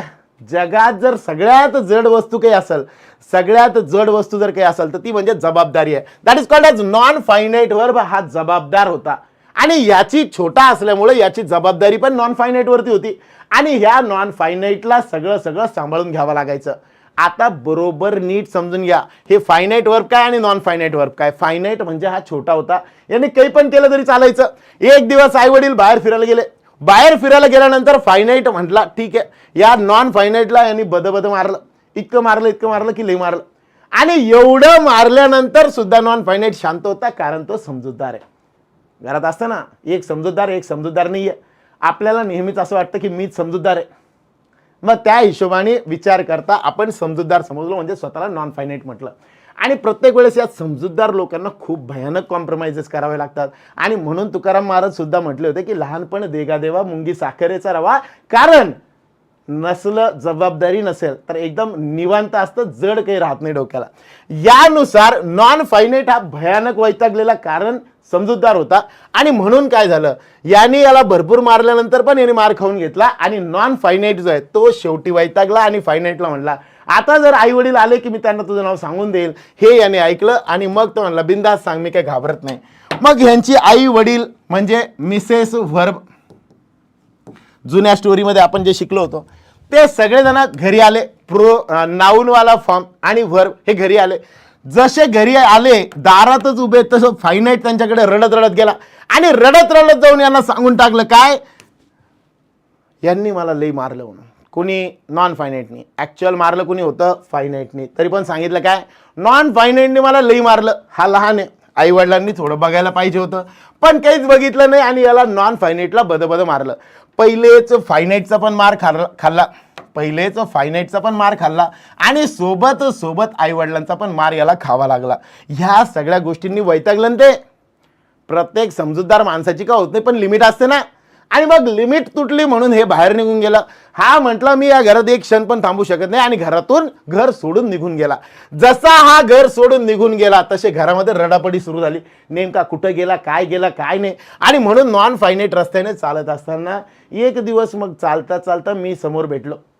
माझ्यासारखा सज्जन माणूस भेटल्यानंतर हा थोडासा थांबला आणि थोडं थांबल्यानंतर मी याला समजून सांगितलं, बाळा कितीही काही असलं तरी सुद्धा आई वडील असतात, ते तुझी खूप काळजी करत असतील, आपण घरी गेलं पाहिजे. मग तो म्हणला नाही मी आता त्या घरात एक पाऊल सुद्धा ठेवू शकत नाही. मग मी म्हटलं हा राग आहे, टेन्शन घेऊ नको, माझ्यासोबत चल. तो म्हणला मी त्या घरात येईल पण माझ्या काही अटी आणि शर्ती असतील. मी म्हटलं सगळं मंजूर. आणि मग मी त्याला गुपचूप असं घरी घेऊन आलो. जसं घरी घेऊन आलो तसं आई वडील वगैरे सगळे रडत होते. हा फायनाईट सुद्धा रडत होता. मी आता कोणासोबत भांडणं करू म्हणून रडत होता, काही का होईना पण रडत तो होता. आणि हे सगळं बघितल्यानंतर नॉन फायनाईटला जरा बरं वाटलं. जसं त्याने हे सगळं बघितलं तसं त्याला वाटलं की घरात आलं पाहिजे, पण माझ्या काही कंडिशन्स असतील. या सगळ्या कंडिशनला मी हो म्हटलं. आता झालं काय, मग वर्ब नाऊन वर्ब सगळे जमलेले आहेत आणि मग यांच्यामध्ये यांनी सांगितलं की माझी एकच कंडिशन असेल, मी या घरामध्ये राहील पण माझ्या कामाचं क्रेडिट हे कधीच तुमच्या फॅमिलीला देणार नाही. मी दुसरं काही काम करेल पण मी कधीही वर्बचं काम करणार नाही. मी दुसरं काहीही काम करेल पण कधीच वर्ब म्हणून काम करणार नाही. मग वर्ब म्हणून काम कोण करेल? फक्त फायनाईट करेल. घराचं नाव रोशन कोण करेल? फायनाईट करेल. हा कधीही वर्ब म्हणून काम करणार नाही. मग हा कशाचं काम करेल? हा एक तर सब्जेक्ट म्हणून काम करेल किंवा ऑब्जेक्ट म्हणून काम करेल, पण वर्ब म्हणून कधीही काम करणार नाही. एवढं क्लिअर का? एवढं कळलं का? स्टोरी आवडली नक्की? जर आवडली असेल तर लाईक करून टाका. चलो डन. ओके, स्टोरी दिसायला एवढीशी आहे पण कन्सेप्ट सगळ्या क्लिअर होतील. आता नीट बघा. मग आता झालं काय, हे एक तर सब्जेक्ट म्हणून वापरले जातील नाहीतर ऑब्जेक्ट म्हणून वापरले जातील. जर मी म्हटलं समजा आर्ची, कोणची? Archi likes swimming. Archi likes swimming. कहून? आर्ची म्हणली होती ना, काय म्हणली होती आर्ची? मला पोहायला आवडते. आणि मग त्यानुसार आर्ची लाईक्स स्विमिंग. आता मला सांगा ह्या वाक्यामध्ये टेन्स सांगणारा शब्द कोणे? लाईक्स आहे. कोणे? लाईक्स आहे. आणि मग लाईक्स हा शब्द वर्ब सांगतोय म्हणजे हा कोण आहे? फायनाईट आहे. आणि हा वर्ब सारखा दिसतोय पण हा ऍक्च्युअल काय आहे? ऑब्जेक्ट म्हणून काम करतोय. काय म्हणून काम करतोय? ऑब्जेक्ट म्हणून काम करतोय. म्हणून याचं नाव असणार नॉन फायनाईट. ह्याच पद्धतीने खूप छान समजलं सर. जरंडवाला फॉर्म पण मस्त आहे. सांगा वॉट अ स्टोरी. एक नंबर, मजा आली, छान. ठीक आहे, चला थँक्यू. चला डन. आता मी म्हटलं आर्ची लाईक्स स्विमिंग. सेम असंच मी म्हटलं swimming is the best exercise. Swimming is the best exercise. What will happen then? Swimming हा शब्द इथं वाक्यामध्ये पुन्हा एकदा सब्जेक्ट म्हणून आला, इज हा वर्ब म्हणून आला. जो वर्ब म्हणून काम करतोय याचं नाव फायनाईट आणि जो स्विमिंग म्हणून नाऊन म्हणून काम करतोय त्याचं नाव नॉन फायनाईट. ओके का? अशा स्टोरीने सगळं लक्षात राहतं. Diksha, I think you are from Jalgaon. जळगाववरनं दिसताय तुम्ही, धुळे किंवा जळगाव. ठीक आहे, चला. आता जर मी म्हटलं समजा swimming is the best exercise. Is हा शब्द फायनाईट आहे आणि स्विमिंग हा शब्द कोण आहे? नॉन फायनाईट आहे. मग या नॉन फायनाईट मध्ये पण दोन प्रकार, एक येतो इन्फिनिटिव्ह, दुसरा येतो जरंड. आता येतो आपला प्रवास, इन्फिनिटिव्ह आणि जरंडचा. मग नॉन फायनाईटचे प्रकार आहे म्हणून हे कधीच वर्ब सारखं काम करत नाही. यांच्या सोबत अजून एखादा वर्ब पाहिजे आणि मग अशा केसमध्ये टू सोबत वर्बचं पहिलं फॉर्म वापरलं जातं आणि वर्बचं ING वाला फॉर्म वापरलं जातं. मग मेनली सब्जेक्ट म्हणून जर वापरला तर ING वाला फॉर्म आणि जर ऑब्जेक्ट सारखा वापरला तर टू वाला फॉर्म आपण प्रेफर करू शकतो. मग यानुसार आता वाक्य बघितलं आपण. काय म्हटलेलं होतं वाक्य? That customer has written. आता मला सांगा इथं कोणता शब्द आलाय? Has return. ऑलरेडी वर्ब आलेला आहे ना, मेन वर्ब आलेला आहे. A letter thanks the manager. आता थँक्सचा अर्थ काय, पुन्हा वर्ब आहे. मग ह्या ऐवजी मला काय करायला पाहिजे होतं, ऑब्जेक्ट पाहिजे होतं ना याला कनेक्ट करणारं, आणि म्हणून थँकिंग जास्त करेक्ट राहिलं असतं. That customer has return a letter to thank the manager. हे पण चाललं असतं, हे पण चाललं असतं. इन्फिनिटिव्ह पण चालेल, चरण पण चालेल. No sir from Amravati. हां ठीक आहे. सगळं म्हणता येत नाही ना आपल्याला. त्या भागामध्ये विदर्भाच्या पलीकडे जर आपण गेलो तर तिकडं बऱ्यापैकी आपल्याला काय दिसतं, ळ नाही आहे, ड दोनदा आहे. जबरदस्त स्टोरी होती सर, मजा आली. रोज लेक्चर घ्या सर. ठीक आहे चालेल. 1 नंबर सर. चलो डन. ओके, एवढं क्लिअर आहे का सगळ्यांना? आता क्वेश्चन क्लिअर आहे का? पुढचे 15 पर्यंत 4 क्वेश्चन अजून आहेत, बघूया एक एक करून. मग इथं यायला पाहिजे होतं थँकिंग. आता जो आपण 13 कडे, मग इथं एरर जी होती ती कशामध्ये होती, एरर 3 मध्ये. Our company was recently award the contract to construct. मग इथं वाज आलेलं आहे, वाज सोबत व्हर्बचं कितवं फॉर्म येतं, तिसरं फॉर्म नाही तर ING वाला फॉर्म. पण वाज सोबत पहिलं फॉर्म कधीच नाही येणार, अरे कधीच नाही येणार ना. आणि म्हणून इथं आलेलं आहे, ही काय एरर आहे. काय एरर आहे, काय आहे एरर आहे. ओके, याची कन्सेप्ट नेमकी काय समजून घेऊ आता. 13 number it is actually from voice. 13 नंबरची कन्सेप्ट व्हॉइस वाली आहे. 2 प्रकारचे व्हॉइस असतात, एक असतो ॲक्टिव्ह, एक असतो पॅसिव्ह. मी काय करतो, ॲक्टिव्ह वाले एक वाक्य घेतलं समजा आणि याच्यामध्ये कंटिन्युअस टेन्स घेतला. मग इथं मी म्हटलं समजा ॲक्टिव्ह वालं वाक्य असेल तर काय येणार, ॲम इज आर, यांच्यासोबत काय येईल, ING वाला फॉर्म. मी म्हटलं रायटिंग. पॅसिव्ह केलं तर काय बनणार, बीइंग. ॲम इज आर सोबत कोण येणार, बीइंग आणि रिटर्न. पण दिलेलं वाक्य काय आहे बघा. जर मी म्हटलं असतं इथं रोट आहे, रोट, तर याचं पॅसिव्ह करताना काय झालं असतं, वॉच किंवा वेअर सोबत रिटर्न. आता सर हे असं काय काही कळत नाही, नीट समजून घ्या आता काय आहे बघा. रोट म्हणजे he wrote something, he wrote something. आता याला पॅसिव्ह करताना आपण काय करणार आहे, समथिंग. समथिंग रोट म्हटलं म्हणजे पास्ट वॉज, राईट रोट, रोटचं तिसरं फॉर्म येतं return. Something was return by him. मग बाकीचा बदल होण्यापेक्षा मेनली बदल कुठं झाला, व्हर्बवाल्या फॉर्ममध्ये. आणि म्हणून एवढे व्हर्बच लक्षात ठेवले तर संपलं ना व्हॉइस. अरे संपलं ना व्हॉइस. म्हणून इथं वॉज सोबत काय पाहिजे होतं, व्हर्बचं तिसरं फॉर्म, व्हर्बचं पाहिजे होतं तिसरं फॉर्म. ओके का, सगळ्यांना एवढं क्लिअर आहे का? आता पुढे गेलो 14th वाला. 14th अकॉर्डिंगली द सर्क्युलर पाहिजे. अकॉर्डिंगली का, अकॉर्डिंग टू द सर्क्युलर. आता हे अकॉर्डिंग टूच का बरं आलं पाहिजे, अकॉर्डिंगली का बरं नाही आलं पाहिजे. नीट समजून घ्या, नीट समजून घ्या. एकदम सोपं आहे, एकदम सोपं आहे. 14th वाला. 14th LY लागलं की हे बनतं ॲडव्हर्ब. कोण म्हणतं, ॲडव्हर्ब वाला फॉर्म. ॲडव्हर्ब काय असतं, ॲड वर्ब. वर्ब मध्ये एक्स्ट्रा इन्फॉर्मेशन सांगणं. वर्बची ज्यावेळेस जास्त माहिती सांगितली जाते तेव्हा त्याला म्हणतो आपण ॲडव्हर्ब. काय म्हणतो, ॲडव्हर्ब म्हणतो. मग आता या हिशोबाने जर मी म्हटलं समजा ब्युटी फुल, याचं ॲडव्हर्ब बनवलं तर ब्युटीफुली. पण हा स्टार्टिंगलाच येणं पॉसिबल नाही ना. I saw the beautiful girl किंवा ही राईट्स ब्युटिफुली, ब्युटिफुली ही राईट्स नाही चालणार. आणि म्हणून काय करावं लागतं, असे जे ॲडव्हर्ब वाले शब्द आहे हे स्टार्टिंगला येऊ शकत नाही. अकॉर्डिंगली नव्हतं पाहिजे, अकॉर्डिंग टू द सर्क्युलर. आणि म्हणून इथं पाहिजे होतं फर्स्टमध्ये एरर. कशामध्ये एरर होती, फर्स्टमध्ये. Their company is going to incur heavy losses this year because of the big discounts they offers. ओय, ही शीटच्या नंतर यस किंवा ES लागतं, देच्या नंतर यस किंवा ES लागतं का, कभी नाही. आणि म्हणून गडबड कुठे आहे, 4th मध्ये गडबड आहे.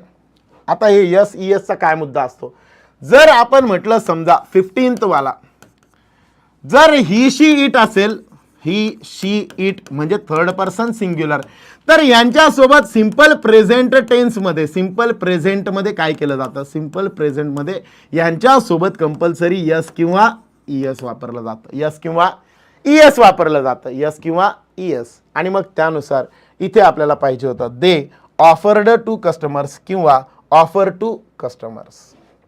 ओके का?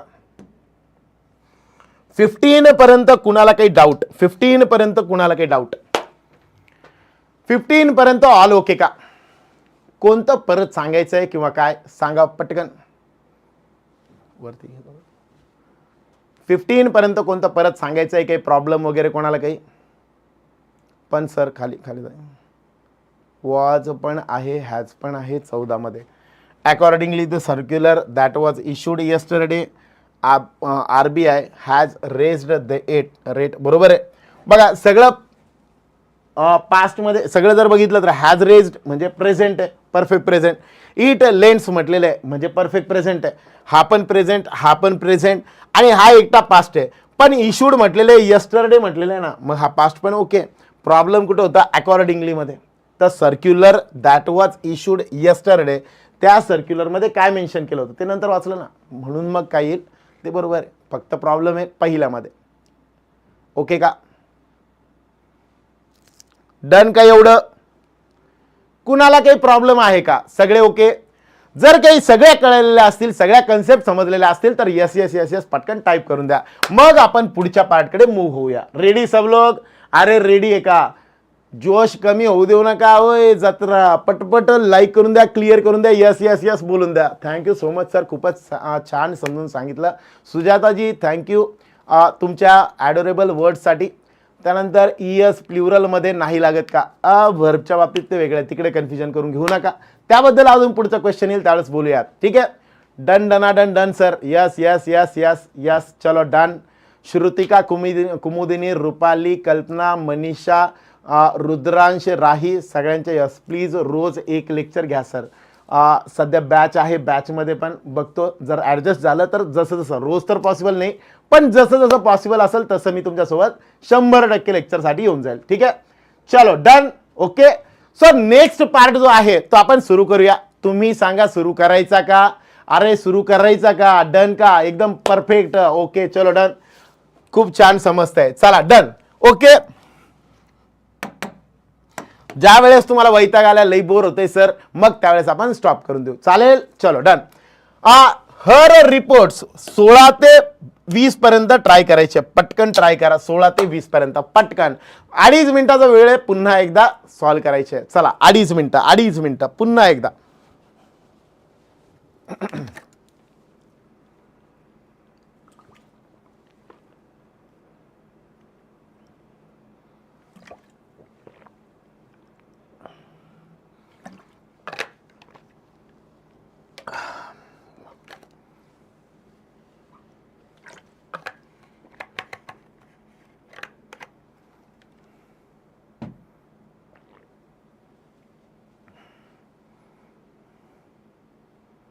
चार वाजता लेक्चर आहे सर. ठीक आहे, मग त्याच्या आधी संपवून टाकू, काही प्रॉब्लेम नाही. 4ला लेक्चर आहे, मी 3:45 पर्यंत संपवतो. बस जसे क्वेश्चन संपले 5 तसे आपण थांबून घेऊ वाटलं असतं. चालेल? ओके. हां चलो डन डन. 16चं 2 हे लवकर होतील, थोडे इझी आहे. म्हणजे तुमचे उत्तर लवकर येत आहे त्याच्यावरनं मला कळत आहे.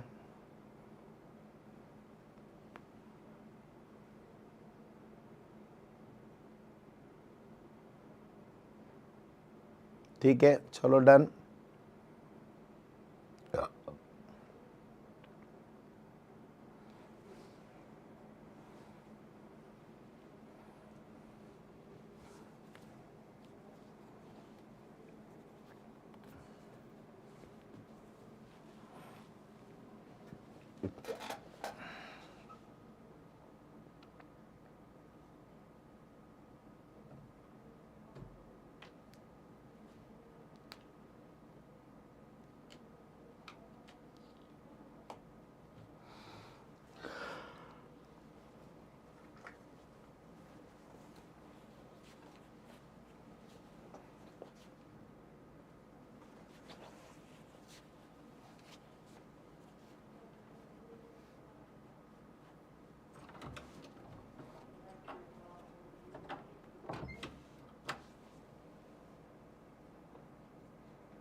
20 मध्ये 2 गडबड आहे.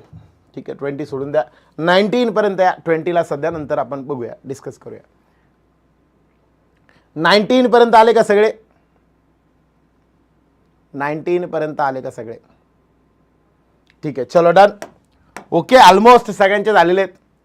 चलो चलो, good good good good good good गुड्डाज अँड गुड्डीज, ऑल द गुड्डाज अँड गुड्डीज, सगळेच जण बरोबर उत्तर देत आहे. चलो, गुड्डाज फॉर बॉईज अँड गुड्डीज फॉर गर्ल्स. हां, व्हेरी गुड.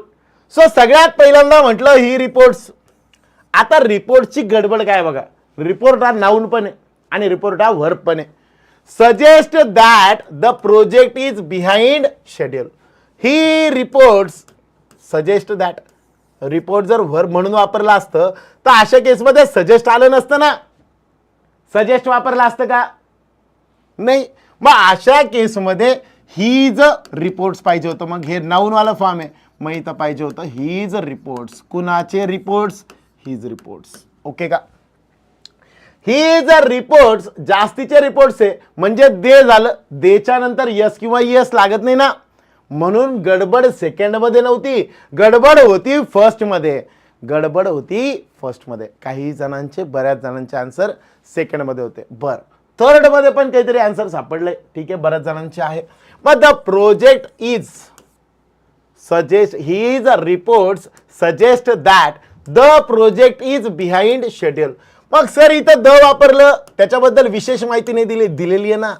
द प्रोजेक्ट म्हणजे कोणता? जो हीज रिपोर्ट्स मध्ये, म्हणजे त्याने जो रिपोर्ट केलाय तो प्रोजेक्ट आहे ना. मग हा फर्म आहे ना, फिक्स आहे ना. अरे यस ऑर नो? आणि तो फिक्स आहे म्हणून इथं कोण आलं पाहिजे? जे आहे ते बरोबर आहे, म्हणून द आलं पाहिजे. मग बाकी ओके. प्रॉब्लेम होता फक्त ए मध्ये, गडबड होती कुठे? ए मध्ये. आणि म्हणून आपल्याला 16 मध्ये जे एरर असायला पाहिजे ती असायला पाहिजे फर्स्ट मध्ये. ओके का? ओके का? सगळ्यांना क्लियर आहे का?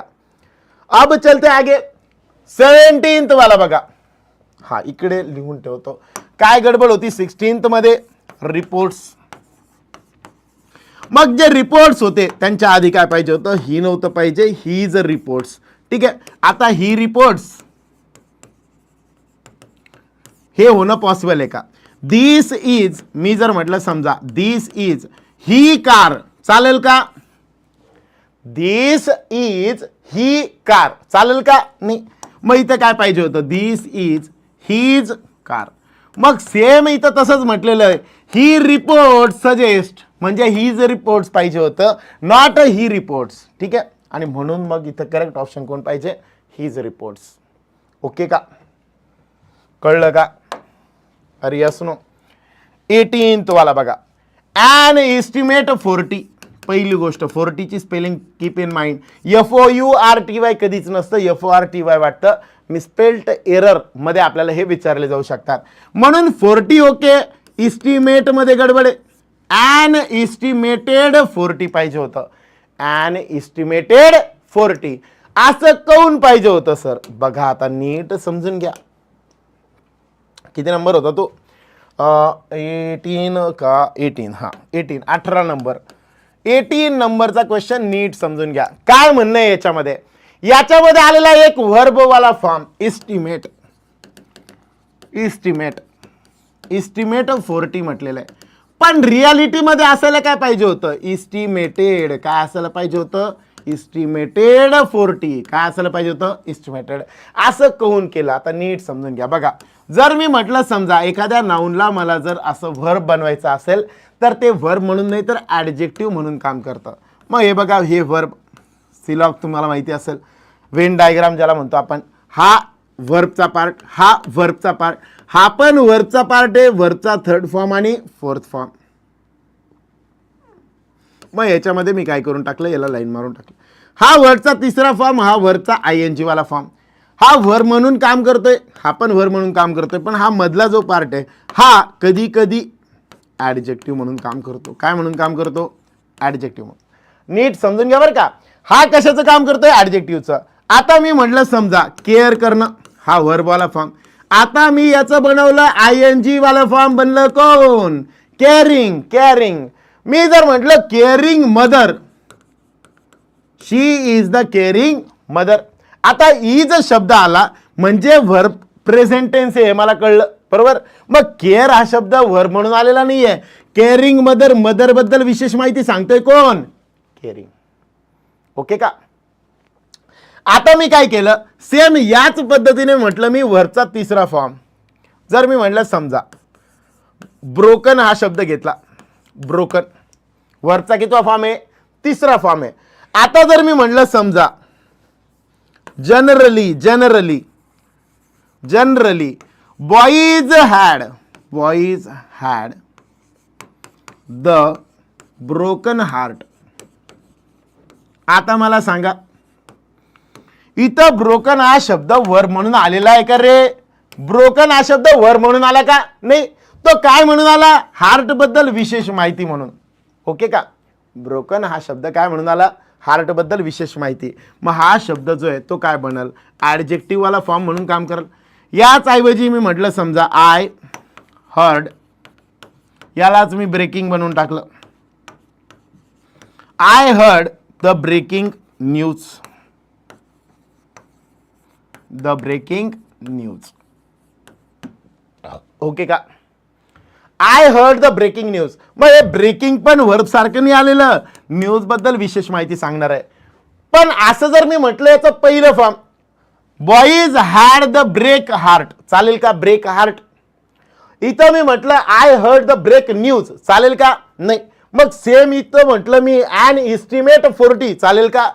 नहीं चलेगा ना. यहाँ पे मुझे वर्ब वाला फॉर्म चाहिए था जो कि क्या किया जा सकता है? एडजेक्टिव की तरह यूज किया जा सकता है. आणि म्हणून इथं पाहिजे होतं कोण?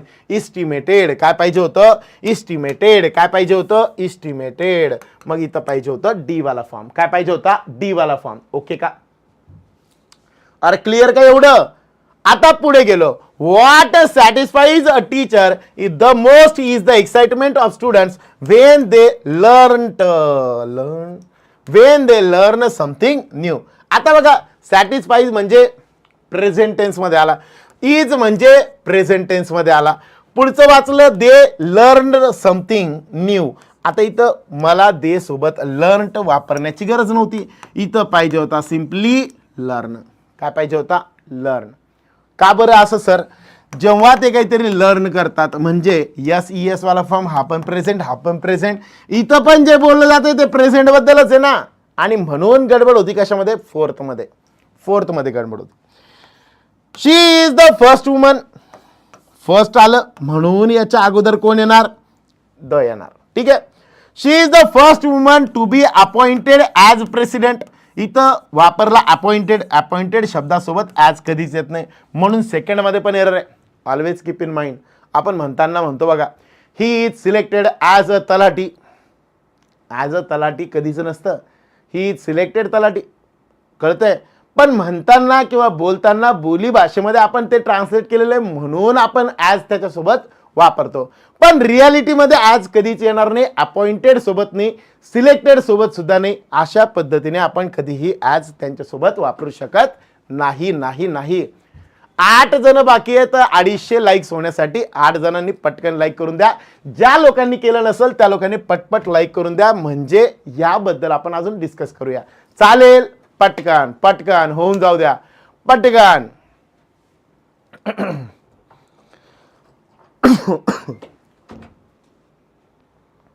चलो डन. एवढे 20 म्हणून इथं पहिली एरर आहे. पहिली एरर कशामध्ये? सेकंडमध्ये. पहिली एरर कशामध्ये? सेकंडमध्ये.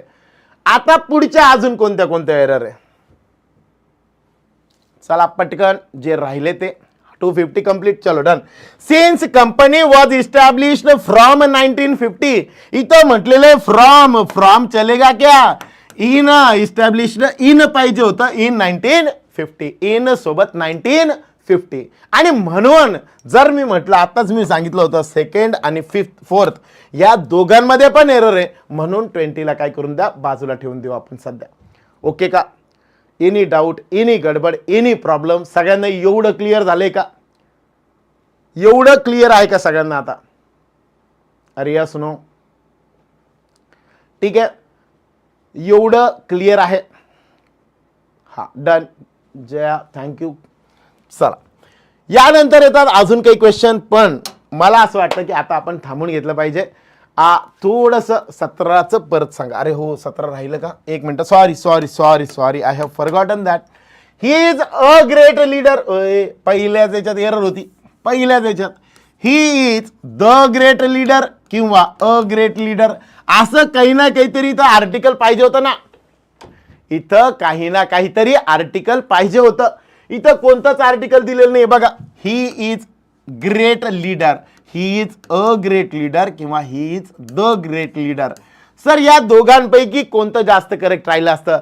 लीडर बद्दल विशेष माहिती सांगणारा ग्रेट आलेला आहे. अशा केसमध्ये फ्रेज बनू शकते द वाली, आणि म्हणून या ठिकाणी द जास्त प्रेफर केला जाऊ शकतो.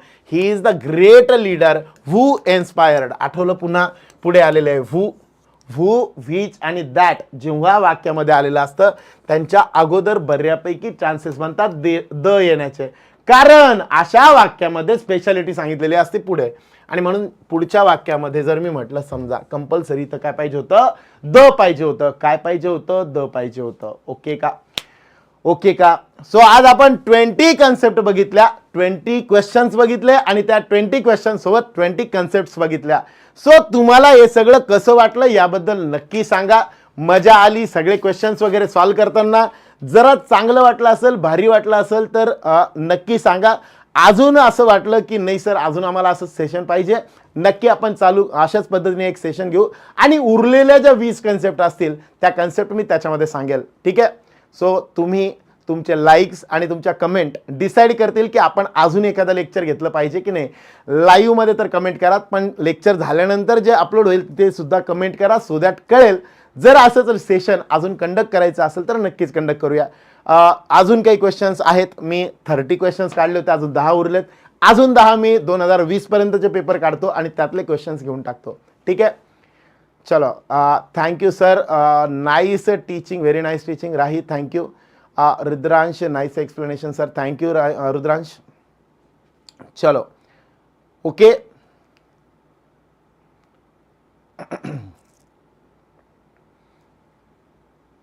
हां राईट, याची PDF जी आहे ती PDF मी तुम्हाला काय करेल, रायझिंग टीचर्सवरती टाकून देऊन टाकेल. ठीक आहे सर. आज 2 मार्क पक्के झाले मिस्टर संकेत. यस डेफिनेटली संकेत, 2 मार्क तुमचे कंप्लीट झालेले आहेत. मी ही फाईल घेऊन टाकतो तिकडे, नाही तर पुन्हा राहून जायची. कुठे गेला एरर न्यू फॉरटेट. ठीक आहे. खूप छान शिकवता sir, thank you sir, hats off. Thank you Ankitaji, Swara, Deepali, Shrutika, चलो थँक्यू. सविता थँक्यू. चलो ओके. आता राहतोय फक्त एररवाला पार्ट. बर मित्रांनो, शेवटचं फक्त एक सांगतो, लाईक तुम्ही बिलकुल स्ट्रेस घेऊ नका, इंग्लिश लँग्वेजचं टेन्शन घेऊ नका. इंग्लिशसाठी मी सोपं सोल्युशन सांगितलंय, बॅचमध्ये पण बोलताना मी बोललो होतो. लाईक आपण किती कर्म करतो दॅट मॅटर्स अ लॉट. कर्मण्य वाधिकार असते मा फलेषु कदाचन. ज्या ज्या गोष्टी तुम्हाला वाटतंय आपल्या हातामध्ये कर्म करणे, त्यामुळे तेवढं कर्म केलं पाहिजे आणि त्यासोबत सोबत जे पण फळ मिळणार आहे त्याची बिलकुल अपेक्षा करू नका. 100% तुम्हाला यश मिळेल, यासाठी फक्त 100% प्रयत्न करा. ओके चलो, एवढं सांगून आजचे 2 शब्द संपवतो. जय हिंद, जय महाराष्ट्र.